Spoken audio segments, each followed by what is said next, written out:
Welcome back to Vinoma's kitchen. എന്തൊക്കെയുണ്ട് വിശേഷം? നിങ്ങൾ എല്ലാവരും അടിപൊളിയായിട്ടിരിക്കുന്നതെന്ന് വിചാരിക്കുന്നു. ഞങ്ങളും ഇവിടെ അടിപൊളിയായി super super super super super happy ആയിട്ടാണ് ഇരിക്കുന്നത്. ഇന്നത്തെ നമ്മളെ വീഡിയോ എന്ന് പറയുന്നത് എന്ത് പേരിട്ട് വിളിക്കണം എന്ന് എനിക്ക് അറിഞ്ഞൂടാ. സൺഡേ വ്ളോഗാണോ ആണ്, പിന്നെ ഒന്നും ചെയ്യാനില്ലാത്തൊരു വ്ളോഗാണോ ആണ്, സായുജ് കൂടെ ഇല്ലാത്തൊരു വ്ളോഗാണോ ആണ്, അങ്ങനെ എല്ലാം കൂടി ചേർന്നൊരു വ്ളോഗാണ്. കാരണം ഇത് മൂന്നും ഉണ്ട്. സായുജിൻ്റെ ഒരു ഫ്രണ്ടിൻ്റെ ഹൗസ് വാമിങ്ങിന് വേണ്ടി പോയേക്കാൻ നമുക്കുണ്ടായിരുന്നു, നമുക്ക് പോകാൻ പറ്റിയില്ല. അപ്പം ഞാനും നൈതികുട്ടനും മാത്രമുള്ളൊരു ഞായറാഴ്ചത്തെ കുറച്ച് വിശേഷങ്ങളാണ് ഈ ഒരു വീഡിയോയിൽ കൂടെ നിങ്ങൾ കാണാൻ പോകുന്നത്. അത് മാത്രമല്ല, ഇമ്പോർട്ടൻ്റ് ആയിട്ടുള്ളൊരു കാര്യം കൂടി ഈ വീഡിയോനകത്ത് ഞാൻ കൺവേ ചെയ്യുന്നുണ്ട്. നമ്മളൊരു സബ്സ്ക്രൈബർ തന്നെ നമ്മളോട് ചോദിച്ചൊരു ക്വസ്റ്റ്യനാണ്. ആ ക്വസ്റ്റ്യനുള്ള ആൻസറും കൂടി ഈ വീഡിയോയിലേക്ക് കൂടി ഞാൻ നിങ്ങൾക്ക് കൺവേ ചെയ്ത് തരാൻ വേണ്ടി ഉദ്ദേശിക്കുന്നുണ്ട്. പക്ഷേ എൻ്റെ സ്വഭാവം വെച്ച് ഈ പറഞ്ഞു വരുമ്പോൾ ഏടി എത്തുന്നൊന്നും അറിയില്ല. എന്നാലും നമുക്കങ്ങ് പറഞ്ഞു തുടങ്ങാം. ആദ്യം തന്നെ പറയട്ടെ, ഇന്നത്തെ ഒരു ഞായറാഴ്ച എന്ന് പറയുന്നത് എനിക്കൊന്നും ചെയ്യാനില്ലാത്തൊരു ഞായറാഴ്ചയാണ് സത്യം പറഞ്ഞു കഴിഞ്ഞാൽ. കാരണം എന്താണെന്ന് വെച്ചാൽ ഞാനൊരു നൈതികുട്ടനും മാത്രമേ ഉള്ളൂ. ഞങ്ങൾക്കൊന്നും ചെയ്യാനില്ല. കാരണം ഓൾറെഡി ഉണ്ടാക്കി വെച്ച ഭക്ഷണവും കാര്യങ്ങളും ഒക്കെ നമുക്ക് ഉള്ളത് കൊണ്ട് തന്നെ നമുക്കൊന്നും ഉണ്ടാക്കാനില്ല. അതായത് തലേ ദിവസം തന്നെ ഞാൻ കുറച്ചധികം ഭക്ഷണം ഉണ്ടാക്കി വെച്ചിരുന്നു. കാരണം ഞങ്ങൾ ഒറ്റക്കല്ലേ ഉണ്ടാവും എന്നുള്ളത് കൊണ്ട് അങ്ങനെ ഉണ്ടാക്കി വെച്ചിട്ടുണ്ട്. അപ്പോൾ സത്യം പറഞ്ഞാൽ ഒന്നും ചെയ്യാനില്ല. പക്ഷേ എങ്കിൽ ഞാനിങ്ങനെ ആലോചിക്കുകയാണ്, ഞാൻ ഒന്നും ചെയ്യാനില്ലാത്തൊരു വീഡിയോ നിങ്ങളുടെ മുന്നിൽ എങ്ങനെ കാണിച്ചത്. അതായത് എൻ്റെ ജീവിതത്തിലും ഒന്നും ചെയ്യാനില്ലാത്ത ദിവസം നിങ്ങളതിലുള്ളത് പോലെ തന്നെ ഉണ്ടല്ലോ, അതെങ്ങനെയാണ് കാണിക്കാൻ ഞാനിങ്ങനെ ആലോചിച്ച് ഞാൻ ഷൂട്ട് ചെയ്യാൻ തുടങ്ങിയപ്പോൾ എനിക്കൊന്നും ചെയ്യാനില്ല. അപ്പോൾ ഞാനിങ്ങനെ വിചാരിച്ചു, ദൈവമേ, ഈ ഒരു പ്ലെയിൻ ആയിട്ടുള്ള വീഡിയോ നിങ്ങൾ കാണുമ്പോൾ നിങ്ങൾ കണ്ടിരിക്കുമോ? ഞാൻ ഒന്നും ചെയ്യാണ്ട് ഒരു കട്ടുമ്പിൽ ഇങ്ങനെ വെറുതെ ഇരുന്ന് കുറേ ഫോണും ഞോണ്ടി കളിച്ച് അല്ലെങ്കിൽ കമൻസിന് റിപ്ലൈ കൊടുക്കുന്നത്, അത് മാത്രം കണ്ടുകൊണ്ടിരുന്നാൽ നിങ്ങൾ ബാക്കിയുള്ളത് കാണുമോ? ഇവർക്ക് വേറെ പണിയൊന്നുമില്ല, ഇതെന്നെ കണ്ടുകൊണ്ടിരിക്കാനാണോ നമ്മൾ വന്നതെന്ന് വിചാരിച്ചിട്ട് നിങ്ങളെല്ലാവരും ഇട്ടേച്ച് പോവില്ലേ? ആ ഒരു കാര്യം മനസ്സിലാക്കിയവരാണ് ഞാൻ വിചാരിച്ചത് ഇങ്ങനെയായാൽ ശരിയാവില്ല, എന്തെങ്കിലുമൊക്കെ ചെയ്തേ പറ്റുള്ളൂ എന്നുള്ള. സത്യമായിട്ടും ഈ വീഡിയോ എടുക്കുന്ന ദിവസം എനിക്ക് ഒരു പണി ഉണ്ടായില്ല. രാവിലത്തെ ഒരു ബ്രേക്ക്ഫാസ്റ്റ് ഉണ്ടാക്കണം, പിന്നെ ചായ വെക്കണം, അങ്ങനെയുള്ള കുറച്ച് കാര്യങ്ങളേ ഉണ്ടായുള്ളൂ. പക്ഷേങ്കിൽ ഞാൻ ഇന്നത്തെ ഒരു ദിവസത്തിന് കുറച്ചങ്ങ് പ്രൊഡക്റ്റീവ് ആക്കി. കാരണം നമ്മളെ ആൾക്കാർക്ക് വേണ്ടി നമ്മൾ പ്രൊഡക്റ്റീവ് ആയി എന്നൊക്കെ പറയില്ലേ, അങ്ങനെ ആക്കി എന്ന് വേണമെങ്കിലും പറയാം. സത്യം പറഞ്ഞാൽ ഇതിനെ മോർണിംഗ് വ്ളോഗ് എന്നൊന്നും പറയാൻ പറ്റില്ല. കാരണം എന്താ പറയുക, നമ്മൾ നട്ടുച്ചയായപ്പോഴാണ് എഴുന്നേറ്റത്. നിങ്ങൾക്കറിയാമല്ലോ, ഞാൻ ചില ദിവസങ്ങളിൽ മാത്രമേ എൻ്റെ ഒരു റുട്ടീൻ ഫോളോ ചെയ്യാറുള്ളൂ. അല്ലാത്തപ്പോൾ എൻ്റെ ഇവിടെ തോന്നിയ വാസാന്ന് നിങ്ങൾക്കറിയാമല്ലോ. അപ്പോൾ പ്രത്യേകിച്ച് സായുജ്യം ഇല്ല. അപ്പോൾ ഞാൻ എഴുന്നേറ്റപ്പോൾ ഒരു 10:30 ആ ഒരു സമയം ആയിട്ടുണ്ടായിരുന്നു. പിന്നെ ഒന്നും ചെയ്യാനില്ലാണ്ട് നമ്മൾ നേരത്തെ എഴുന്നേറ്റിരുന്നിട്ട് എന്ത് ചെയ്യാനാണ്, ഒന്നും ചെയ്യാനില്ലല്ലോ, അങ്ങനെ ഒരു ചിന്താഗതിയും കൂടി എനിക്കുണ്ട്. അപ്പം ഞാൻ എഴുന്നേറ്റ 10:30 അങ്ങനെ ആയപ്പോൾ നൈതികൂട്ടൻ എഴുന്നേക്കുന്നത് അതിനേക്കാളും ലേറ്റ് ആയിട്ട്. ഞാൻ എഴുന്നേറ്റ് ചായയൊക്കെ വെച്ച് കഴിയുമ്പോഴാണ് നൈതി എണീക്കുന്നത്. പിന്നെ എഴുന്നേറ്റ് കഴിഞ്ഞാൽ ഞങ്ങൾ വെള്ളം കൂടി മസ്റ്റാണ്. അത് ഞാൻ ചെറുതിലേ ശീലിച്ചു വന്നൊരു കാര്യമാണ്. എഴുന്നേറ്റ പാടും വെറും വയറ്റിൽ ഒരു ഗ്ലാസ് വെള്ളം കുടിക്കുക എന്നുള്ളത്. അത് ഒരു ഗ്ലാസ് എന്നൊന്നുമില്ല, കണക്കൊന്നുമില്ല, എനിക്ക് വേണ്ടുന്നത്രയും വെള്ളം കുടിക്കും. ഞാനൊരു വെള്ളക്കുട്ടിയാണെന്ന് പറയും. ഏച്ചി പറയും ഞാനൊരു ഒട്ടകാണെന്നൊക്കെ പറയും, കാരണം ഞാൻ അത്രയും വെള്ളം കുടിക്കും. അപ്പോൾ അതേപോലെ തന്നെ നൈതികുട്ടനെയും കുറച്ചൊക്കെ ഞാനൊന്ന് ശീലിപ്പിക്കുന്നുണ്ട്. വെള്ളം കുടിക്കാൻ എഴുന്നേറ്റ് വരുമ്പോൾ തന്നെ വെള്ളം കുടിക്കാനൊക്കെ ഞാൻ ശീലിപ്പിക്കുന്നുണ്ട്. അതൊക്കെ നമുക്ക് ഇമ്പോർട്ടൻ്റ് ആയിട്ടുള്ള കാര്യമാണല്ലോ. അങ്ങനെ ഞാനൊരു പെർഫെക്റ്റ് പാരൻ്റ് ആണെന്നൊന്നും നിങ്ങൾ വിചാരിക്കേണ്ട. ചില കാര്യങ്ങൾ മാത്രം ഞാൻ അവനെ പഠിപ്പിക്കുന്നുണ്ട്. അപ്പോൾ അങ്ങനെ അവൻ എഴുന്നേറ്റ് വന്ന് വെള്ളമൊക്കെ കുടിച്ച്, പിന്നെന്താണെന്ന് വെച്ച് കഴിഞ്ഞാൽ ഞങ്ങൾ രാവിലെ ഉണ്ടാക്കാൻ പോകുന്നത് മാഗിയാണ്. ഞാനും നൈതികുട്ടനും മാത്രമാണല്ലോ ഉള്ളൂ. പിന്നെ സായുജാണെങ്കിലും ഉണ്ടാക്കുകയൊക്കെ ചെയ്യും കേട്ടോ, അങ്ങനെ പ്രശ്നമൊന്നുമില്ല. ഞാൻ മുന്നത്തെ വീഡിയോയിലും പറഞ്ഞു, സായുജിനെ കൊണ്ട് അങ്ങനെ എനിക്കൊരു ഉപദ്രവവും ഇല്ല. അപ്പോൾ ഞാൻ എല്ലാ പ്രാവശ്യവും മാഗി വാങ്ങിക്കഴിഞ്ഞാൽ, പണ്ട് ഞാൻ ഒരിക്കലും മാഗി സ്റ്റോക്ക് വെക്കാത്ത ഒരാളായിരുന്നേ. ഇപ്പം എന്താണെന്ന് വെച്ച് കഴിഞ്ഞാൽ ഇടയ്ക്ക് എപ്പോഴെങ്കിലും ഒരു പാക്ക് മാഗി ഉള്ളത് വളരെ അത്യാവശ്യമായിട്ടുള്ളൊരു കാര്യമാണെന്ന് എനിക്ക് മനസ്സിലായി. പക്ഷേ എങ്കിൽ എപ്പോഴെങ്കിലേ വാങ്ങുള്ളൂ.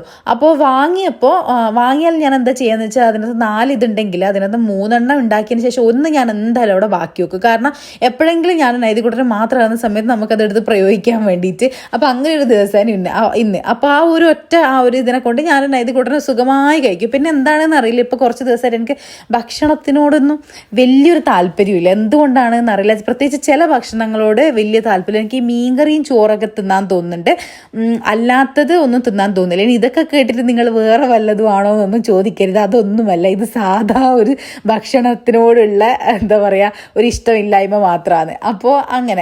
അപ്പോൾ ഞാനൊരു മാഗി ഉണ്ടാക്കി അവന് കൊടുത്തു. പക്ഷേ എങ്കിൽ അതിന് മുന്നേ അവൻ എപ്പോഴും ഉള്ളൊരു കാര്യമാണ്, രാവിലെ എഴുന്നേറ്റ് വന്നപാടെ വിശക്കും. അപ്പോൾ എന്തെങ്കിലും ഒന്ന് അവൻ അന്നേരം ആ സമയത്ത് കഴിക്കാൻ കൊടുക്കണം. അതിപ്പോൾ ആപ്പിളാണോ, എന്തെങ്കിലും ഒരു ഫ്രൂട്ട്സ്, അങ്ങനെ ഇന്നൊന്നുമില്ല, എന്തെങ്കിലും എന്തെങ്കിലും ഒരു സാധനം കൊടുക്കണം. അപ്പം ഞാനും അവനും ഒരേ സമയത്താണല്ലോ എഴുന്നേൽക്കുക. മിക്കവാറും എല്ലാ ദിവസവും ഞാനും അവനും ഒരേ സമയത്ത് എഴുന്നേൽക്കുക. അപ്പോൾ അതിന് മുന്നേ എനിക്ക് ബ്രേക്ക്ഫാസ്റ്റ് ഉണ്ടാക്കി കൊടുക്കുക എന്ന് വെക്കാൻ പറ്റില്ലല്ലോ.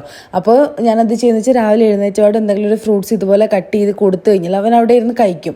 എഴുന്നേറ്റപാടും ഇങ്ങനെ സോഫേൻ്റെ അടുത്ത് നോക്കി ഇങ്ങനെ കളിച്ചുകൊണ്ട് ആ ഒരു സാധനം കഴിക്കുന്ന സമയത്ത് എനിക്ക് ബ്രേക്ക്ഫാസ്റ്റ് ഉണ്ടാക്കാൻ പറ്റും. അങ്ങനെയാണ് ഞാൻ ചെയ്തുകൊണ്ടിരിക്കുന്നത്. പിന്നെ അത് മാത്രമല്ല, നൈതിക്കുട്ടൻ്റെ വേറൊരു കാര്യം എന്താണെന്ന് വെച്ച് കഴിഞ്ഞാൽ ഇപ്പോൾ കുറച്ച് ദിവസമായിട്ട് ഭയങ്കരമായിട്ടുള്ള മാറ്റമാണ്. നൈതി ഇപ്പോൾ വലുതാകുമ്പോൾ ഇതൊക്കെ കേൾക്കുമ്പോൾ എനിക്കറിയില്ല. നൈതിക്കുട്ടൻ എന്താണെന്ന് വെച്ച് കഴിഞ്ഞാൽ ഇപ്പോൾ ഒരു 3 ദിവസമായിട്ട് വല്ലാണ്ട് അങ്ങ് മാറിപ്പോയി. നമ്മളെ ഓരോരോ സ്റ്റേജ് എന്ന് പറയില്ല, അതുപോലെ തന്നെ എല്ലാത്തിൻ്റെ മുകളിലും ചാടി കയറാൻ തുടങ്ങി. അതായത് എൻ്റെ കണ്ണ് തെറ്റിക്കഴിഞ്ഞാൽ ഏതിൻ്റെ മുകളിലാണ് കയറുന്നതെന്ന് നമുക്ക് പറയാൻ പറ്റില്ല. കഴിഞ്ഞ ദിവസം അടുക്കളയിൽ കുക്ക് ചെയ്തുകൊണ്ടിരിക്കുമ്പോൾ കാണാൻ എന്നെ വിളിക്കുന്നത്, അമ്മ ഓടിവാ, അമ്മക്ക് ഞാനൊരു കാര്യം കാണിച്ചു തരാമല്ലോ. അപ്പം ഞാൻ വിചാരിച്ചു ഇവൻ എന്തോ വലിയ കാര്യം എന്തോ ചെയ്തു, അത് കാണിച്ചു തരാൻ വേണ്ടിയിട്ടാണ് വിളിക്കുന്നത്, അമ്മക്കൊരു സർപ്രൈസ് ഉണ്ട് വാന്നാ പറയുന്നത്.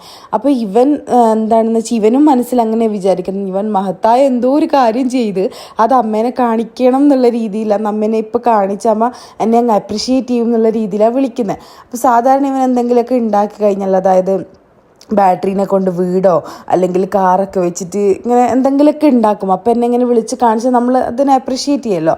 അപ്പോൾ അങ്ങനെയാണെന്ന് വിചാരിച്ച് ഞാൻ വന്ന് നോക്കുമ്പോൾ നമ്മൾ ഈ ലോങ് മിറർ ഉണ്ടല്ലോ, ഈ മിററിൻ്റെ താഴെ ഈ ഒരു ടേബിൾ ഉണ്ടല്ലോ, ഈ ടേബിളിൻ്റെ മുകളിൽ കയറി ഇരിക്കുന്നു മൂപ്പർ. ഞാനാകെ കണ്ടിട്ട് അടിക്കണോ എന്താ ചെയ്യണ്ടേ, എനിക്ക് ആകെ മൊത്തം ഒരു ഭയങ്കര ഒരു സ്റ്റക്കായിപ്പോയി. ഞാൻ ഷോക്കായിപ്പോയി. ഞാൻ ചോദിച്ചു, നീ എങ്ങനെ ഇതിൻ്റെ മുകളിൽ കയറിയേ? ഞാനിത് ചവിട്ടി കയറിയതാണ് എന്ന് പറഞ്ഞ്. അപ്പം ഞാൻ പറഞ്ഞു, നൈതിക്കുട്ടെ ഇത് നിൻ്റെ മേത്തേക്ക് വീണിനെങ്കിൽ നീ ആലോചിച്ച് നോക്കിയാട്ടെ. അങ്ങനെ പറഞ്ഞുകൊണ്ട് ആ ഒരു സാധനത്തിൻ്റെ മുകളിൽ കയറുന്നത് അങ്ങ് സ്റ്റോപ്പായേ. പിന്നെ ഇപ്പം എന്താണെന്ന് വെച്ച് കഴിഞ്ഞാൽ എല്ലാത്തിൻ്റെ മുകളിലും, നമ്മളെ പുറത്ത് വെച്ച ഷൂറാഗിൻ്റെ മുകളിൽ പുറത്തുനിന്ന് കളിക്കുമ്പോൾ ഉണ്ടാവും അതിൻ്റെ മുകളിൽ കയറുന്നത്. അത് കഴിഞ്ഞ് വർക്ക് ചെയ്യുന്നതിൻ്റെ ആ ഒരു ഇതുണ്ടല്ലോ, എന്താ പറയുക, വർക്ക് ചെയ്യുന്ന ടേബിൾ ഉണ്ടല്ലോ, അതിൻ്റെ മുകളിൽ കയറുന്നത്. എല്ലാത്തിൻ്റെ മുകളിലും ചാടി കയറി മറിഞ്ഞ്, കുട്ടികളെ ഓരോരോ പ്രായം എന്ന് പറയൂലേ അങ്ങനെ. പിന്നെ അത് മാത്രമല്ല കരച്ചിൽ എന്ന് പറഞ്ഞു കഴിഞ്ഞാലുണ്ടല്ലോ, ചില കാര്യങ്ങൾക്ക് കരയാം. ഞാൻ പണ്ട് ഏതൊക്കെയോ വീഡിയോ കണ്ടതിനകത്ത് ഇങ്ങനെ ഉണ്ടായിരുന്നു, അതായത് മക്കൾ പിന്നെ പഴത്തിൻ്റെ തോല് നമ്മൾ അറിയാതെ പൊളിച്ചു കൊടുത്തു കഴിഞ്ഞാൽ പിന്നെ ഭയങ്കര കരച്ചിലായിരിക്കും. ആ വീട്ടിലാണെങ്കിൽ ആകാന്നത്തെ ലാസ്റ്റത്തെ പഴമായിരിക്കും അത്. പക്ഷേ ഇവർ അമ്മമാർ തോല് പൊളിച്ചിട്ടാണ് കൊടുത്തിട്ടുണ്ടെങ്കിൽ ഭയങ്കര കരച്ചിലായിരിക്കും. അമ്മ എന്തിനാ തോല് പൊളിച്ചതെന്നൊക്കെ പറഞ്ഞിട്ട് അങ്ങനെയുള്ള നമ്മൾ ആലോചിക്കാത്ത കാര്യങ്ങൾക്കായിരിക്കും അവർ കരയാന്നൊക്കെ പറഞ്ഞിട്ട്. നൈതിക്കുട്ടൻ അങ്ങനെയാണ്. ഇപ്പോൾ എനിക്ക് വിശ്വസിക്കാൻ തന്നെ പറ്റുന്നില്ല. ഇത്രയും കാലമായിട്ട് ഒരു കുഴപ്പം ഉണ്ടായിട്ടില്ല. ഇപ്പോൾ ഒരു 2-3 ദിവസം കൊണ്ട് ഇവൻ ആളാകെ മാറി. കഴിഞ്ഞ ദിവസം ഞങ്ങൾ ഉറങ്ങാൻ കിടക്കുമ്പോൾ പെട്ടെന്ന് ഒരു റെഡ് കളർ ജീപ്പിൻ്റെ കാര്യം ഓർമ്മ വന്നു. ഇവൻ ചോദിച്ചു, അത് എവിടെയമ്മ റെഡ് കളർ ജീപ്പ് എവിടെയും ചോദിച്ചു. അപ്പം ഞാൻ പറഞ്ഞു, ഞാൻ അറിയില്ല മോനെ, അമ്മ കണ്ടില്ല പറഞ്ഞു. അപ്പോൾ എനിക്ക് വേണം എന്നിങ്ങനെ പറഞ്ഞുകൊണ്ടിരുന്നപ്പോൾ ഞാൻ എല്ലാവരുടെയും പോയി നോക്കിയപ്പോൾ എവിടെയും കാണാനില്ല. ഞാൻ തിരിച്ചു പോയിട്ട് നൈതിക്കുട്ടൻ്റെ അടുത്ത് പറഞ്ഞു, നൈതി ഇവിടെ കാണുന്നില്ല, എനിക്ക് തോന്നുന്നു നീ നിൻ്റെ ഫ്രണ്ട്സിൻ്റെ വീട്ടിൽ അങ്ങാണ്ട് വെച്ചിട്ടുണ്ടാവും, നമുക്ക് നാളെ നോക്കാം. ഇവൻ തുടങ്ങിയില്ലേ കരച്ചിൽ, ആനക്കിപ്പോൾ വേണോ ജീപ്പ് ഇപ്പോൾ വേണോ എന്നും പറഞ്ഞ് കരച്ചിൽ. കുറേയൊക്കെ ഞാൻ സഹിച്ചു. പിന്നെ എനിക്ക് ദേഷ്യം വന്ന് എനക്കാണെങ്കിൽ ഉറക്കം വന്നിട്ട് ടയേർഡായിട്ട് രാത്രിയാണ് സംഭവം. അപ്പോൾ സായുജന് പിന്നെ സങ്കടമായി ഇതിങ്ങനെ പറഞ്ഞുകൊണ്ടിരിക്കുന്ന കേട്ടപ്പോൾ. അപ്പോൾ സായുജ് എന്ത് ചെയ്ത് പിന്നെ വന്നിട്ട് ഒന്നും കൂടെ നോക്കി, രക്ഷയില്ല, എവിടെയും കാണുന്നില്ല. അപ്പോൾ എനിക്ക് ഓർമ്മ വന്ന് സോഫേൻ്റെ അടിയിലെങ്ങാൻ കൊണ്ടുപോയിട്ടിട്ടുണ്ടാവും. അങ്ങനെ സായുജ് പിന്നെയും വന്ന് സോഫേൻ്റെ അടിയിൽ നോക്കുമ്പോൾ അപ്പോൾ ഭയങ്കര സന്തോഷമായി കിട്ടിയപ്പോൾ, ഇവിടെ ഉണ്ടായത് എന്നൊക്കെ പറഞ്ഞ് ഭയങ്കര സന്തോഷമായി അയാൾക്ക്. അപ്പോൾ അതാ ഞാൻ പറഞ്ഞ ചെറിയ വ്യത്യാസങ്ങളും വന്ന്. പണ്ട് ആരൊക്കെയോ ചോദിക്കാൻ നൈതിക്കുട്ടി ഇങ്ങനെ വാശി പിടിക്കുകയോ എന്തിനെങ്കിലും ഇങ്ങനെ വേണ്ടാണ്ട് കാര്യമോ, അവരെ മക്കളൊക്കെ ആ പ്രായത്തിലേ കാര്യമായിരുന്നുള്ളൂ. അപ്പോൾ ഒന്നും നൈതിക്കുട്ടന് ഒരു പ്രശ്നം ഉണ്ടായിരുന്നില്ല. അപ്പം ഇപ്പോൾ കുറച്ച് ദിവസമായിട്ട് ഞാൻ ഈ ഒരു സിറ്റുവേഷനിലൂടെയൊക്കെയാണ് കടന്നു പോകുന്നത്. അതായത് ഇവരെ ഇമോഷൻസ് എങ്ങനെയാണ് ഹാൻഡിൽ ചെയ്യേണ്ടതെന്നുള്ള ചില സമയത്ത് ഞാൻ സ്റ്റക്കായിപ്പോയി. ഇതെന്നാ ഞാൻ പറയണ്ടേ, ഇതിപ്പോൾ ചീത്ത പറയണോ അല്ലെങ്കിൽ സമാധാനത്തിൽ പറയണോ എന്നൊക്കെ ചോദിച്ചിട്ട്. പിന്നെ എനിക്ക് ഇന്നാൾ 2-3 ആൾക്കാർ മെസ്സേജ് അയച്ചിട്ടുണ്ടായിരുന്നു ഇൻസ്റ്റഗ്രാമിൽ. അതായത് അവരെ വിചാരം എന്താണെന്ന് വെച്ചാൽ ഞാൻ ചീത്തയൊന്നും പറയാത്ത, ഞാൻ മാതൃക അമ്മയാണ് എന്നങ്ങാണ്ടാ തോന്നുന്നു വിചാരം. നമുക്കറിയില്ല. അവർ വന്ന് ചോദിച്ചിട്ടുണ്ടായിരുന്നു, ചിലപ്പോൾ ഒരു സജഷന് വേണ്ടി ചോദിച്ചായിരിക്കും, ചേച്ചി ഇങ്ങനെ എൻ്റെ മോന് ഇതേപോലെ എൻ്റെ മോൾ ഇതേപോലെ പ്രായമുള്ളതാണ്, ഞാൻ ഭയങ്കരമായിട്ട് ചീത്ത പറഞ്ഞു പോകുന്നു, ഞാൻ ചില സമയത്ത് എനിക്ക് എൻ്റെ കൺട്രോൾ വിട്ടിട്ട് എന്തൊക്കെയോ പറഞ്ഞു പോകുന്നത്, എനിക്ക് സഹിക്കാൻ പറ്റുന്നില്ല. പക്ഷെ ഒരു 5 മിനിറ്റ് കഴിയുമ്പോൾ ഞാൻ വിചാരിക്കും എന്തിനാ ഞാൻ ചീത്ത പറഞ്ഞത്, നമ്മൾ സാധാ നോർമൽ അമ്മമാർ ചെയ്യുന്ന കാര്യങ്ങൾ തന്നെ, ഞാനൊരു നല്ല അമ്മയല്ല എന്ന് വരെ എനിക്ക് തോന്നാറുണ്ട് എന്നൊക്കെ പറഞ്ഞിട്ട് കുറേ ആൾക്കാർ മെസ്സേജ് അയച്ചിട്ടുണ്ടായിരുന്നു, ഒരു 3-4 ആൾക്കാർ. അപ്പം ഞാൻ അവരുടെ അടുത്ത് പറഞ്ഞ് എല്ലാ അമ്മമാരും അങ്ങനെ തന്നെ, ചില അച്ഛന്മാരും ഉണ്ടാവുമായിരിക്കും, പക്ഷെ എന്നാലും കൂടുതൽ അമ്മമാരും അങ്ങനെ തന്നെ. എന്ന് വെച്ചാൽ നമുക്ക് അവരെ ഇഷ്ടമില്ല എന്നൊന്നുമല്ലല്ലോ, നമ്മൾ പല പല സിറ്റുവേഷൻസിലൂടെ കടന്നു പോകുമ്പോൾ അവരിങ്ങനെ കരച്ചിലും ഇതൊക്കെ ആകുമ്പോൾ നമുക്ക് ദേഷ്യം വരുന്നതാണ്. അപ്പം ഞാൻ പറഞ്ഞു ഞാനും അങ്ങനെ തന്നെയാണ്, എനിക്ക് ദേഷ്യം വരുമ്പോൾ ചീത്ത പറയും, അത് കഴിഞ്ഞൊരു 10 മിനിറ്റ് കഴിയുമ്പോൾ എനിക്ക് സങ്കടം വരും മോനെ ചീത്ത പറഞ്ഞതിന്, അപ്പോൾ ഞാൻ നല്ലോണം സംസാരിക്കും. അങ്ങനെയാക്കി ഇപ്പോൾ പല വീഡിയോസിലും കാണുന്ന പോലെ മക്കളെ ചീത്ത പറയാൻ പാടില്ല അങ്ങനെയുള്ള ഇതിനോടൊന്നും എനിക്ക് വലിയ താല്പര്യമില്ല കേട്ടോ. അതൊക്കെ എന്താ പറയുക, വീട്ടിൽ ഭയങ്കര കാമൻ കൂളായിട്ടിരിക്കുന്ന മൈൻഡുള്ള ആൾക്കാർക്കൊക്കെ ചെയ്യാൻ പറ്റുന്ന, അതായത് വേറെ ഒന്നിനെ പറ്റി ചിന്തിക്കേണ്ട, ഭക്ഷണം ഉണ്ടാക്കേണ്ട, വീട് ക്ലീൻ ചെയ്യേണ്ട, ബാക്കിയുള്ള ബഡ്ജറ്റിനെ പറ്റി നോക്കേണ്ട, കാര്യങ്ങളൊന്നും നോക്കണ്ട, ഭയങ്കര സമാധാനമായിട്ടിരിക്കുക, അവർക്ക് എല്ലാ സെറ്റപ്പും കാര്യങ്ങളൊക്കെ ഉണ്ട്, കുട്ടികളെ മാത്രം നോക്കിയാൽ മതി. അങ്ങനെ ഇരിക്കുന്നവർക്കാണെങ്കിൽ വേണമെങ്കിൽ പറയാം കുഞ്ഞുങ്ങൾ ദേഷ്യം പിടിക്കുമ്പോൾ നമ്മളവരെ കണ്ണിലേക്ക് നോക്കി സംസാരിക്കണം എന്നൊക്കെ. അതൊക്കെ ശരിയാണ്, പക്ഷെ നമുക്ക് എല്ലാ സമയവും കണ്ണിലേക്ക് നോക്കാനുള്ള സമയമൊന്നും കിട്ടില്ല, നല്ലോണം ഒന്ന് കൊടുക്കാനാ തോന്നുക. എന്നെയൊക്കെ അങ്ങനെ തന്നെയാണ് വളർത്തി. ഇപ്പോൾ ഇത് കേട്ടോണ്ടിരിക്കുന്ന നിങ്ങളെ എല്ലാവരെയും അങ്ങനെയാണ് വളർത്തിയത്, നിങ്ങളിൽ ഭൂരിഭാഗം ആൾക്കാരും അങ്ങനെയാണ് ചെയ്യുന്നതെന്ന് പറയാം. പക്ഷെ അതിനെ ഞാൻ പ്രോത്സാഹിപ്പിക്കുന്നുമില്ല, നിരുത്സാഹപ്പെടുത്തുന്നുമില്ല. അതൊക്കെ ഓരോരുത്തർ അച്ഛനമ്മമാരെ ഇഷ്ടമാണ്, സ്വന്തം മക്കളെ എങ്ങനെ വളർത്തണം എന്നുള്ളത്. അത് മറ്റുള്ളവർക്കൊന്നും പറയാനുള്ള റൈറ്റ്സ് ഇല്ല. അപ്പോൾ ഞാൻ അവരുടെ അടുത്ത് ഇപ്പോൾ എൻ്റെ അടുത്ത് ഇങ്ങനെ ഇൻസ്റ്റഗ്രാമിൽ ചോദിച്ചവരോട് ഞാൻ പറഞ്ഞൊരു കാര്യം എന്താണെന്ന് വെച്ച് കഴിഞ്ഞാൽ, കുറച്ചൊക്കെ ഒന്ന് കൺട്രോൾ ചെയ്യാൻ ശ്രമിക്കുക. ഞാനും അങ്ങനെ തന്നെയാണ്, പണ്ട് എപ്പോഴും ചീത്ത പറയുമായിരുന്നു, എനിക്ക് സഹിക്കാൻ പറ്റില്ലായിരുന്നു. എന്താ പറയുക, നമുക്ക് ആ ഒരു വിഷമോ സങ്കടമോ ദേഷ്യമോ ഒന്നും സഹിക്കാൻ പറ്റില്ലായിരുന്നു. ഇപ്പോഴെന്താണെന്ന് വെച്ച് കഴിഞ്ഞാൽ കുറച്ചൊന്ന് കൺട്രോൾ ചെയ്യും. ഒരു ഞാൻ പറഞ്ഞില്ലേ, അവൻ്റെ ആ ഒരു മാറ്റം വന്ന സമയത്ത് ഞാൻ എൻ്റെയിലും കുറച്ചൊരു മാറ്റം കൊണ്ടുവന്നു. അതായത് എല്ലാ കാര്യത്തിനും അങ്ങോട്ട് പെട്ടെന്ന് ദേഷ്യം പിടിക്കാണ്ട് നല്ല സോഫ്റ്റായിട്ട് പറഞ്ഞു നോക്കാൻ വേണ്ടിയിട്ട്, എന്ന് വെച്ചാൽ എല്ലാ പ്രാവശ്യം എന്നല്ല, എപ്പോഴെങ്കിലൊക്കെ ഇതൊക്കെ നടക്കുള്ളൂ, അല്ലാത്തപ്പോൾ ഒക്കെ ചീത്ത തന്നെ. ചീത്ത എന്ന് ഉദ്ദേശിച്ചത് മോശം വേർഡ്സ് ഉപയോഗിക്കുന്നതെന്നല്ല, പല പല നാട്ടിലുള്ള ആൾക്കാർ നമ്മളെ വീഡിയോ കാണുന്നതുകൊണ്ടാണ് ഞാൻ പറഞ്ഞ മോശം ഭാഷയല്ല, നമ്മളിങ്ങനെ എന്താ പറയുക വഴക്ക് പറയൂലേ, അതിനെയാണ് ചീത്ത പറയാമെന്ന് പറയുന്നത്. ഞാൻ പറഞ്ഞു കണ്ട, ഞാൻ പറഞ്ഞില്ലേ തുടക്കത്തിൽ പറഞ്ഞൊന്നല്ല ഞാനിപ്പോൾ പറയുന്നത്, ഞാൻ എന്തൊക്കെയൊക്കെയോ പറയുന്നത്, അത് സാരമില്ല. അപ്പോൾ അങ്ങനെ അതൊക്കെയാണ് നൈതികുട്ടൻ്റെ കാര്യങ്ങൾ. അപ്പോൾ ഇന്ന് ഞാൻ നൈതികുട്ടന് മാത്രമേ ഉള്ളൂ. കാരണം എന്താണെന്ന് വെച്ചാൽ സായുജ് ഹൗസ് വാമിങ്ങിന് പോയിട്ടുള്ള, സായുജിൻ്റെ ഒരു ഫ്രണ്ടിൻ്റെ തവളേൻ്റെ ഹൗസ് വാമിങ് ആയിരുന്നു. തവളേനെ അറിയായിരിക്കും, കാരണം നമ്മളെ ലവ് സ്റ്റോറീൻ്റെ ഇതിനകത്തൊക്കെ തവളേൻ്റെ പേര് ഞാൻ പറഞ്ഞിട്ടുണ്ട്. ഞങ്ങൾക്കും പോകാനുണ്ടായിരുന്നു, കാരണം അവർ ഞങ്ങളെ വിളിച്ചിട്ടുണ്ടായിരുന്നു, പക്ഷെ ഞങ്ങളെ കാറ് കിട്ടിയില്ലല്ലോ. അതുകൊണ്ടാണ് ഞാനും നൈതികുട്ടനും അങ്ങനെയും വിളിച്ചിട്ടുണ്ടായിരുന്നു. പക്ഷേ എങ്കിൽ കാറില്ലാണ്ട് എങ്ങനെയാണ് പോവുക. പിന്നെ സായുജ് ഫ്രണ്ട്സിൻ്റെ കൂടെയാണ് പോയത്. അപ്പോൾ അവരെല്ലാവരും പോകുമ്പോൾ കൂട്ടത്തിൽ ഞാനും കൂടെ പോയി കഴിഞ്ഞാൽ അവർക്ക് അതൊരു ഡിസ്കംഫേർട്ടാണ് എനിക്കും. അതുകൊണ്ട് ഞാൻ വരുന്നില്ല എന്ന് പറഞ്ഞു. അങ്ങനെ അവർ പോയിട്ട് വന്നു. സാറ്റർഡേ ഉച്ചയ്ക്ക് പോയി സൺഡേ നൈറ്റ് ഒരു 11-11:30 ആകുമ്പോഴത്തേക്ക് സായുജ് തിരിച്ചെത്തിയിട്ടുണ്ടായിരുന്നു. അപ്പം ഞങ്ങൾ മാത്രമുള്ളൊരു ദിവസം ഈ പുതിയ വീട്ടിൽ വന്നതിന് ശേഷം ഞാനും നൈതികുട്ടൻ ആദ്യമായിട്ടാണ് ഒറ്റക്ക് നിൽക്കുന്നത്. രാത്രിയായപ്പോൾ എനിക്ക് പേടിയും കാര്യങ്ങളൊക്കെ ഉണ്ടായിരുന്നു, കാരണം കുറേ കാലമായില്ലേ നമ്മൾ വിട്ടു നിന്നിട്ട്. ഇങ്ങനെ പോവാറേ ഇല്ല, എവിടെയും പോവാറില്ല സായുജ് ഞങ്ങളെ കൂടെ തന്നെയാണ്. അപ്പോൾ ഫ്രണ്ട്സിൻ്റെ അടുക്ക പോയാലും രാത്രി തിരിച്ചു വരും. അപ്പോൾ ഇങ്ങനെ വിട്ടു നിന്നിട്ട് മുന്നേ പോകുമായിരുന്നേ, മുന്നേ എല്ലാ സ്ഥലത്തും പോവും, ടൈം സ്പെൻഡ് ചെയ്യും, രാത്രിയൊക്കെ ലേറ്റ് ആയിട്ട് വരും, ചില ദിവസം വരില്ല, അങ്ങനെയൊക്കെ ഉണ്ടായിരുന്നു. പക്ഷെ ഇപ്പം എങ്ങോട്ടും പോകാറില്ല, ഇപ്പം ഞങ്ങളെ കൂടെ തന്നെയാണ്. അപ്പോൾ കുറേ കാലമായിട്ട് ഞങ്ങളെ ഇങ്ങനെ വിട്ടു നിൽക്കാണ്ട് നിന്നിട്ട് പെട്ടെന്ന് പോയപ്പോൾ ഭയങ്കര ഒരു വിഷമായിരുന്നു. രാത്രിയൊക്കെ ആയി ഞങ്ങൾ ഉറങ്ങാൻ വേണ്ടി പോകുമ്പോൾ നൈതികുട്ടൻ ഭയങ്കര കരച്ചിലായിരുന്നു, അച്ഛനെ കാണണം എന്നൊക്കെ പറഞ്ഞിട്ട്. അതായത് ഒരു 6-7 മണി വരെ അവനൊരു പ്രതീക്ഷയുണ്ട് അച്ഛൻ ഓഫീസിലാണ് തിരിച്ചു വരും എന്നുള്ള. പക്ഷെ ഇത് വരുന്ന കാണാത്തപ്പോൾ ഭയങ്കര പ്രശ്നമായിരുന്നു. മൂപ്പർക്ക് അച്ഛനെ കാണണം, വീഡിയോ കോൾ ചെയ്യുന്നൊക്കെ പറഞ്ഞ് ഭയങ്കര പ്രശ്നമാക്കി. അങ്ങനെ പക്ഷെ വലിയ കുഴപ്പമുണ്ടായിരുന്നില്ല. രാത്രി കിടക്കുമ്പോൾ എനിക്ക് ഞാൻ കുറച്ച് പേടിയൊക്കെ ഉള്ള കൂട്ടത്തിലാണ്.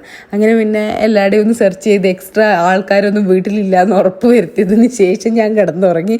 ഞാൻ കട്ടിലിൻ്റെ ഉള്ളിലൊക്കെ പോയി 2-3 പ്രാവശ്യം നോക്കുകയൊക്കെ ചെയ്യും. അത് പണ്ടേയുള്ള സ്വഭാവം എന്നെ അറിയുന്നവർക്ക് അറിയായിരിക്കും. രാത്രി ആകുമ്പോൾ ഫ്ലാഷ് ലൈറ്റ് എടുത്തുകൊണ്ട് എല്ലാ കട്ടിൻ്റെ അടിയിലും സോഫേൻ്റെ അടിയിലൊക്കെ അടിച്ച് വേറെ ആരുമില്ല, നമ്മൾ മാത്രമേ ഉള്ളൂ എന്ന് ഉറപ്പ് വരുത്തിയതിന് ശേഷം മാത്രമേ ഞാൻ ഉറങ്ങാറുള്ളൂ. ഇങ്ങനെ ചെയ്യുന്ന ആൾക്കാരുണ്ടെങ്കിൽ കമൻറ്റ് ചെയ്യാൻ മറക്കണ്ട കേട്ടോ. അപ്പോൾ ഇന്നത്തെ ഒരു ദിവസം ഞാൻ ഈ കാണിച്ച പോലെ തന്നെ രാവിലെ തന്നെ മാഗി കഴിച്ചു. മാഗി വളരെ കുറച്ചേ ഉണ്ടാക്കിയിട്ടുള്ളൂ, ഞാൻ പറഞ്ഞില്ലേ, അത് ഞങ്ങൾ കഴിച്ചു. പിന്നെ നൈതിക്കുട്ടൻ ഒരു ഹാഫ് ആപ്പിൾ കഴിച്ചിട്ടുണ്ടായിരുന്നു. അപ്പോൾ അവനിങ്ങനെ കളിക്കുന്ന സമയത്ത് ഞാനിങ്ങനെ എൻ്റെ ചെറിയ ചെറിയ ജോലികളെല്ലാം തീർത്തുകൊണ്ടിരിക്കുന്നതാണ്.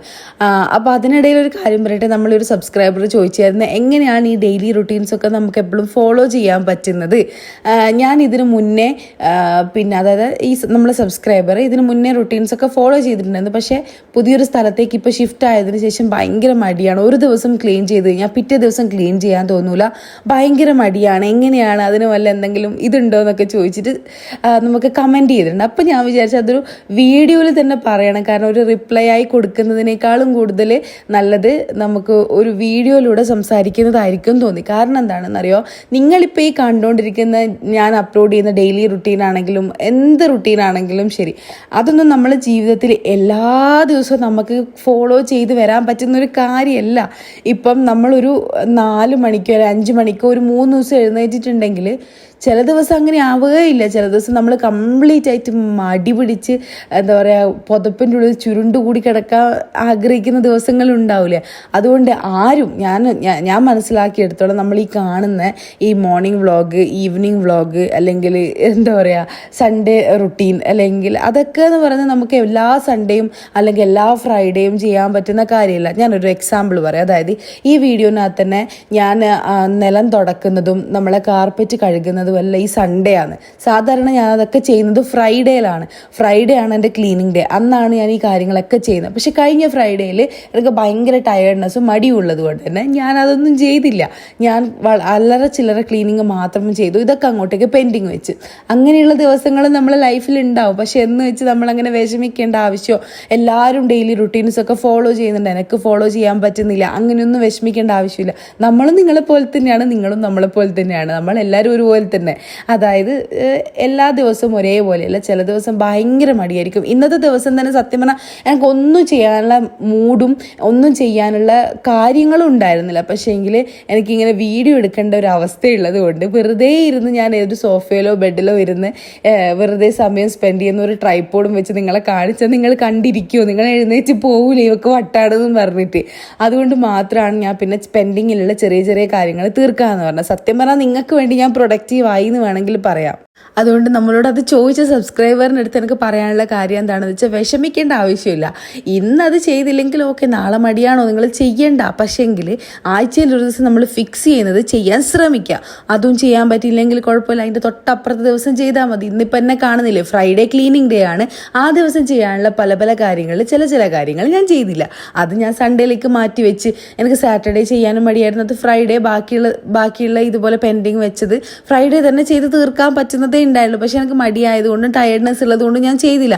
അതൊന്നും നമുക്ക് കുഴപ്പമില്ല. നമ്മൾ ജീവിക്കുന്നതല്ലേ, നമ്മൾ ഇത് ചെയ്യാനായിട്ട് ജീവിക്കുന്നതല്ലല്ലോ.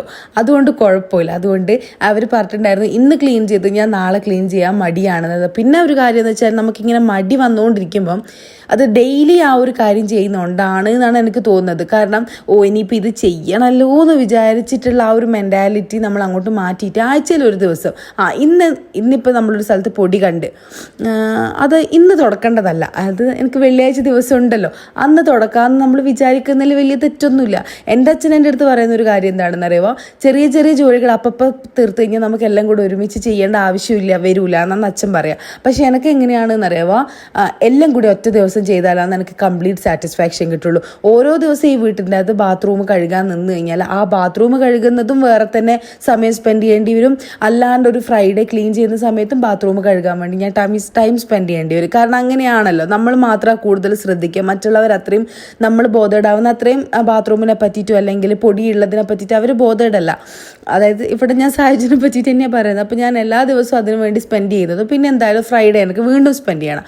അതുകൊണ്ട് അത് ഒഴിവാക്കിയിട്ടാണ് ഞാൻ ഒരു ദിവസം കൊണ്ട് എല്ലാം ക്ലീൻ ചെയ്തെടുക്കുന്നത്. പക്ഷെ അച്ഛൻ പറയുന്നതിലും കാര്യമുണ്ട്, അങ്ങനെ ചെയ്യാൻ പറ്റുന്നവർക്ക് അങ്ങനെ ചെയ്യാം. അതായത് പെട്ടെന്ന് എവിടെയെങ്കിലും ഒന്ന് ക്ലീൻ ചെയ്യണം, ഓരോ ദിവസം അങ്ങനെ ചെയ്യുന്നവർക്ക് ചെയ്യാം. പക്ഷേ എനിക്ക് എങ്ങനെയാണെന്ന് വെച്ചാൽ അങ്ങനെ ചെയ്യുമ്പോൾ ഒരു ക്ലീനിങ്ങിനോടാണെങ്കിലും എന്താണെന്നോടാണെങ്കിലും ഒരു മടുപ്പ് എനിക്ക് ഫീൽ ചെയ്യും. അതുകൊണ്ടാണ് അത് ഒഴിവാക്കാൻ വേണ്ടി ഞാൻ ആഴ്ചയിൽ ഒരു ദിവസം മാത്രം ക്ലീൻ ചെയ്യുന്നത്. അപ്പോൾ നിങ്ങൾക്ക് ഏതാണോ കംഫർട്ടബിൾ ആയിട്ടുള്ള അങ്ങനെ ചെയ്യുക. അത് രണ്ടും നിങ്ങൾക്ക് ഇപ്പം നിങ്ങൾ പുതിയൊരു സ്ഥലത്തേക്ക് ഷിഫ്റ്റ് ചെയ്ത് നിങ്ങൾക്ക് ചെയ്യാൻ താല്പര്യമില്ലെങ്കിൽ നിങ്ങൾ റെസ്റ്റ് എടുത്തോ. ആര് ചോദിക്കും, നിങ്ങൾ റെസ്റ്റ് എടുത്തോ, ഒരു കുഴപ്പമില്ല. കുറച്ച് കഴിഞ്ഞ് നിങ്ങൾ ഓക്കെ ആകുമ്പോൾ നിങ്ങൾക്ക് തന്നെ ഇങ്ങനെയുള്ള വീഡിയോസൊക്കെ കാണുമ്പോൾ ചിലപ്പോൾ ഒരു മോട്ടിവേഷനൊക്കെ കിട്ടി നിങ്ങൾക്ക് ചെയ്യണം തോന്നുകയാണെങ്കിൽ നിങ്ങൾ ചെയ്യും. അങ്ങനെയാണ് എനിക്ക് നിങ്ങളോട് പറയാനുള്ളത്. ഇതുപോലെ തന്നെ ഈ വീഡിയോ കാണുന്ന എല്ലാവരോടും പറഞ്ഞു, ഇന്നിപ്പോൾ നമുക്ക് മടി പിടിച്ചിരിക്കണം തോന്നിക്കഴിഞ്ഞാൽ മടി പിടിച്ചിരിക്കുക. അങ്ങനെ നിർബന്ധിതമായി എഴുന്നേറ്റ് പോയിട്ട് ചെയ്യേണ്ട കാര്യങ്ങളൊന്നുമില്ല. അങ്ങനെയുള്ള കാര്യങ്ങൾ മാത്രം ചെയ്യുക. അല്ലാത്തതൊക്കെ നമ്മൾ ഓക്കെ ഇന്നല്ലെങ്കിൽ നാളെ ചെയ്യാം നമുക്ക് എന്നുള്ള ഒരു ദിവസമൊക്കെ നമുക്ക് റെസ്റ്റ് എടുക്കുന്നതിന് നമ്മളെ കംഫർട്ട് സോണിൻ്റെ ഉള്ളിൽ പോയി ഇരിക്കുന്നതിനൊന്നും ഒരു കുഴപ്പമില്ല കേട്ടോ. ഞാൻ പറഞ്ഞില്ലേ, പറഞ്ഞ് ഞാൻ ഇങ്ങെത്തി. നമ്മൾ ഇത് റേ എന്ന് പറയുന്ന പോലെ ഞാൻ എവിടെയോ ആണ് ഉള്ളത്. അപ്പോൾ ഈ ഒരു കാര്യം എനിക്ക് മെസ്സേജിലൂടെ, അതായത് നമ്മൾ വീഡിയോയിലൂടെ നിങ്ങളുമായിട്ട് കൺവേ ചെയ്യണമെന്നുണ്ടായിരുന്നു. അപ്പോൾ ഞാൻ പറഞ്ഞ കാര്യങ്ങളൊക്കെ മനസ്സിലായല്ലോ. ഇനി വീണ്ടും തിരിച്ച് നമുക്ക് സൺഡേയിലത്തെ വിശേഷങ്ങളിലേക്ക് വരാം. സൺഡേ ഞാൻ പറഞ്ഞു മാഗി കഴിച്ചു, പിന്നെ അല്ലറ ചില്ലറ പെൻഡിങ് ആയിട്ടുള്ള കാര്യങ്ങളൊക്കെ ചെയ്തു. പിന്നെ ഉച്ചയ്ക്ക് ഞാൻ ഐതക്കുട്ടന് ഫുഡ് കൊടുത്ത് ചപ്പാത്തിയാണ്. കാരണം ഞാൻ സാറ്റർഡേ നൈറ്റ് ഒരു പ്രോൺസ് ബിരിയാണി ഉണ്ടാക്കി. അപ്പോൾ അത് ഞാൻ സൺഡേയിലത്തെ ലഞ്ചിനും കൂടിയിട്ടാണ് ഉണ്ടാക്കിയത്. കാരണം എനിക്ക് വീണ്ടും ഉണ്ടാക്കേണ്ടത് ഞങ്ങൾ മാത്രമല്ലേ ഉള്ളൂ എന്ന് വിചാരിച്ചു. അപ്പോൾ ഇവന് അത് കൊടുക്കാൻ പറ്റില്ലല്ലോ. പ്രോൺസ് ബിരിയാണി അതായത് ഉണ്ടാക്കി അന്ന് ഞാൻ കൊടുത്തു. പക്ഷെ അത് വീണ്ടും ആവി കയറ്റിയിട്ട് നമ്മൾ പിറ്റേ ദിവസം, പ്രത്യേകിച്ച് ഞാൻ അങ്ങനെ അവന് കൊടുക്കാറില്ല. പ്രത്യേകിച്ച് പ്രോൺസിൻ്റെ ഒക്കെ ആണെങ്കിൽ കൊടുക്കാറില്ല. പ്രോൺസൊക്കെ തന്നെ ഞാൻ 1, 2, 3 മാക്സിമം അത്രയേ കൊടുക്കുള്ളൂ. അതിൽ കൂടുതൽ കൊടുക്കൂല. കുറച്ചായിട്ട് കൂട്ടി കൊണ്ടുവരിക ചെയ്യുന്നത്. ഫസ്റ്റ് ഒരു ചെറിയ പീസ് കൊടുത്ത് സ്റ്റാർട്ട് ചെയ്ത് ഇപ്പോൾ 3 നിൽക്കുന്നുണ്ട്. അപ്പോൾ അതിന് കുറച്ച് മെല്ലനെ ഗ്രാജുവലി നമുക്കത് ഇൻക്രീസ് ചെയ്യാം അതിൻ്റെ എമൗണ്ട് എന്നുള്ളത്. അപ്പോൾ ഉച്ചക്കത്തെ ഭക്ഷണമൊക്കെ കഴിഞ്ഞപ്പോൾ പിന്നെ ഞങ്ങൾക്ക് ഒന്നും ചെയ്യാനില്ലാത്തപ്പോൾ ഞങ്ങൾ കുറച്ച് സമയം കിടന്നുറങ്ങി. ഞാനും നൈതിക്കൂട്ടർ നല്ല സൂപ്പറായിട്ട് കിടന്നുറങ്ങി. അതിനുശേഷം എഴുന്നേറ്റ് അവനെ കുളിപ്പിച്ച് ഞാനും കുളിപ്പിച്ച് പിന്നെയാണ് ഞങ്ങൾ ചായ കുടിക്കുന്നത് കാര്യങ്ങളൊക്കെ. പിന്നെ ഒരു 6 മണി 6:30 ആകുമ്പോഴത്തേക്കും ഇവിടെയുള്ള പിള്ളേർ സെറ്റൊക്കെ കൂടെ ഇരുന്ന് കളിക്കാൻ തുടങ്ങും. ഞങ്ങളെ വീടിൻ്റെ ഫ്രണ്ടിൻ്റെ ഇരുന്ന് തന്നെ കളിക്കുക. 6 മണിക്ക് വേസ്റ്റ് കൊണ്ടുപോകാൻ വേണ്ടി ആൾ വരും. അപ്പോൾ എല്ലാ വീടിൻ്റെ വാതിലും തുറക്കും. അപ്പോൾ ഇതിങ്ങനെ കൂട്ടുന്ന പുറത്തേക്ക് വരാൻ വേണ്ടി നിൽക്കുന്ന കിളികളെ പോലെ എല്ലാം നിന്നിട്ടുണ്ടാവും. 6 മണിക്ക് ഡോറ് തുറന്നു കഴിഞ്ഞാൽ ഒരൊറ്റ ഓട്ടാണ് എല്ലാം കൂടെ. പിന്നെ 8:30 വരെ ഇവിടെ ഇതിൻ്റെ മുന്നിൽ തന്നെയാണ് കളിക്കുക. അവർ വേറെ എങ്ങോട്ടും പോലെ അത്യാവശ്യം ചെറിയ മക്കൾ, അപ്പോൾ പുറത്തൊന്നും പോയി കളിക്കില്ല. ഇതിൻ്റെ ഉള്ളിൽ തന്നെ ഇങ്ങനെ ഫുട്ബോൾ ആക്കിയിട്ടും ഓരോരോ സാധനങ്ങൾ എടുത്തും കളിക്കും. അപ്പോൾ അതിന് മുന്നേ ഒരു 6:30 ആകുമ്പോഴത്തേക്ക് ഞാൻ കുളിച്ചൊക്കെ റെഡി ആയത്. പിന്നെ അങ്ങോട്ടേക്ക് നമുക്ക് സമയമില്ല. ഇവരെ പിന്നാലെ ഇങ്ങനെ നോക്കാനുള്ള സമയം തന്നെയാണ്. അപ്പോൾ ഇന്ന് രാത്രി ആകുമ്പോഴത്തേക്കും സായുജ് വരും എന്നുള്ളൊരു പ്രതീക്ഷയിലാണ് ഞങ്ങൾ രണ്ടുപേരും. ഭയങ്കര സന്തോഷത്തോടെ ഇങ്ങനെ നിൽക്കുക സായുജിനെ കാണാൻ വേണ്ടിയിട്ട്. അപ്പോൾ ഞങ്ങൾ രണ്ടുപേരും കുളിച്ച് റെഡിയായി. പിന്നെ ചായ കുടിക്കാന്ന്. ഞാൻ ഒരു ഗ്ലാസ് ചായയും കുടിച്ച് നൈതിക്കൂട്ടന് ഒരു മുട്ടയും കൊടുക്കും. ഞാൻ നൈതിക്കൂട്ടന് എല്ലാ ദിവസവും ഞാൻ മുട്ട കൊടുക്കാറ്. ഞാൻ മുന്നേ പറഞ്ഞിട്ടുണ്ട് അങ്ങനെ കൊടുക്കാറുണ്ട് എന്നുള്ളത്. അപ്പോൾ അവൻ കുളിച്ച് വന്നവിടെ ഒരു കുഞ്ഞു പഴം കഴിച്ചു. പിന്നെ കുറച്ച് കഴിഞ്ഞപ്പോൾ ഒരു മുട്ടയും കൊടുത്തു. എന്നാലല്ലേ കളിക്കാനുള്ള എനർജി ഉണ്ടാവുള്ളൂ. കുറേ സമയം കളിക്കും, ഭയങ്കര ആക്റ്റീവായിട്ട് കളിക്കും. എല്ലാ മക്കളും കളിക്കും, നല്ല രസമാണ്. പക്ഷെ നമ്മൾ കുറച്ചൊന്ന് ശ്രദ്ധിക്കണം. കാരണം സ്റ്റെയർ കേസ് കയറി പോവുക, അതൊക്കെ നമ്മളൊന്ന് ശ്രദ്ധിക്കണം, അത്രയേ ഉള്ളൂ. അങ്ങനെ ഞാൻ എൻ്റെ വൈകുന്നേരത്തെ ചായ അടുപ്പത്തേക്ക്, അതായത് ആവാൻ വേണ്ടി വെച്ച സമയം കൊണ്ട് നമ്മളെ ഡ്രെയിനർ ബാസ്ക്കറ്റിലെ പാത്രങ്ങളൊക്കെ വീണ്ടും അതത് സ്ഥാനത്തേക്ക് എടുത്തു വെച്ചു. അപ്പോൾ ഇന്നെന്തോ ഭയങ്കര ഒരു സാറ്റിസ്ഫാക്ഷൻ ഉണ്ട്. കാരണം മടി പിടിച്ചിരിക്കാമെന്ന് വിചാരിച്ച ഞാൻ കുറച്ചും കൂടി പ്രൊഡക്റ്റീവായി. ഞാൻ പറഞ്ഞല്ലോ നിങ്ങൾക്ക് വേണ്ടിയിട്ടാണ് ഞാൻ പ്രൊഡക്റ്റീവായത്. അപ്പോൾ ആ പെൻഡിങ് ടാസ്കൊക്കെ അങ്ങ് കഴിഞ്ഞു. പിന്നെ അതുപോലെ തന്നെ ഈ ചായ റെഡിയായി. ഞാൻ ചായ കുടിക്കാനുള്ള സമയമൊന്നും കിട്ടിയില്ല. അപ്പോഴത്തേക്കും കിളികളെല്ലാം പുറത്തേക്ക് വന്ന് ഭയങ്കര കുഴപ്പമായിരുന്നു. അങ്ങനെ പിന്നെ ചായയൊക്കെ പച്ചവെള്ളം പോലെയാണ് കുടിച്ചിറക്കിയത്. അപ്പോൾ പിള്ളേർ സെറ്റൊക്കെ കൂടെ 6 മണി ആയതുകൊണ്ട് ഇങ്ങനെ ജനലിൻ്റെ അടുത്ത് നിന്നിട്ട് അങ്ങോട്ടും ഇങ്ങോട്ടൊക്കെ ചോദിക്കുന്നുണ്ട്, are you coming, are you not coming to play, shall we play എന്നൊക്കെ ചോദിക്കുന്നുണ്ട്. അപ്പോൾ ഞാൻ പോയി ഇവരെ കൂടി കളിക്കട്ടെ. അത് മാത്രമല്ല, നിങ്ങളിപ്പോൾ ഈ വീഡിയോ കാണുന്ന സമയത്ത് നമ്മൾ ഫാമിലി 25,000 ഫാമിലി ആയിട്ടുണ്ട്. അതിങ്ങനെ ഏതെങ്കിലും ഒരു വീഡിയോൻ്റെ അറ്റത്ത് പറയേണ്ട കാര്യമല്ല. അതിന് വേണ്ടിയിട്ട് ഞാൻ സെപ്പറേറ്റ് വീഡിയോ ചെയ്യുന്നുണ്ട്. കാരണം എനിക്ക് നിങ്ങളോട് കുറച്ച് കാര്യങ്ങളൊക്കെ സംസാരിക്കാനുണ്ട്. അപ്പോൾ ഇന്നത്തെ വീഡിയോ ഇത്രയേ ഉള്ളൂ. നിങ്ങൾക്ക് ഈ വീഡിയോ ഇഷ്ടപ്പെടുന്നു വിചാരിക്കുന്ന, ഇഷ്ടപ്പെട്ട ലൈക്ക് ചെയ്യുക, ഷെയർ ചെയ്യുക, സബ്സ്ക്രൈബ് ചെയ്യുക. സബ്സ്ക്രൈബ് ചെയ്യാണ്ട് കാണുന്നുണ്ടെങ്കിൽ ആരെങ്കിലും ഉണ്ടെങ്കിൽ സബ്സ്ക്രൈബ് ചെയ്യാൻ മറക്കരുത്. കാരണം എന്നാലല്ലേ നമ്മളെ അടുത്ത വീഡിയോസും കാണാൻ പറ്റുള്ളൂ. അപ്പോൾ ഇന്നത്തെ വീഡിയോ ഇത്രയേ ഉള്ളൂ. ചാച്ചാ, ബൈ ബൈ.